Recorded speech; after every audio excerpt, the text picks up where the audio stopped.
Hello there, beautiful people. You want to know how to review wholesale orders before the payments on Shopify native B2B, which is basically means draft orders.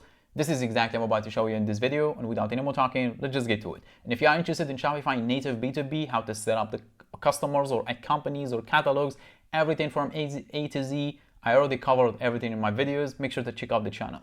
But yeah, for this video, let's just check out how to review the orders. For the wholesale orders, I mean. The first thing you're going to do is access Shopify dashboard. If you're already in Shopify dashboard, click on orders here from the left menu, the second option, click on it, and you will see draft below it in here. Click on it, and you will see the orders in here. So to check out each one, for example, if you click on this one, you will see the orders details and also the tax and everything. So in here, you can apply discounts, you can adjust the pricing, you can do even add items, you can send the invoice, you can do a lot of things. So in order to adjust the pricing, you can simply click on the prices. You can see there is already a discount applied here, as you can see. So you can click on the pricing in here and you can adjust the pricing per unit or percentage and the reason for the discount as well. So you can do that in here. You can add a new item as well. You can, if it's taxable or not. You can review, you can search for the product and add a new product in here from your list.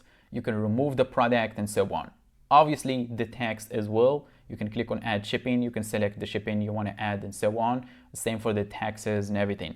If you want to do payment due later, you can enable this option and send where within 7 days, 15. This depends on your agreement with the dealer or the wholesale customer. And below is if you want to send the invoice or set up a payment reminder. Or you can create the order, which will not be in the draft anymore. So if you double check everything and you want to proceed with the order, create order button is where to go. But for now, that's how you review the wholesale orders on using Shopify B2B, native B2B. If you have any questions or you need help with your Shopify store, make sure to reach out. But for now, I think my job is done. Thanks for watching. Catch you on the next one.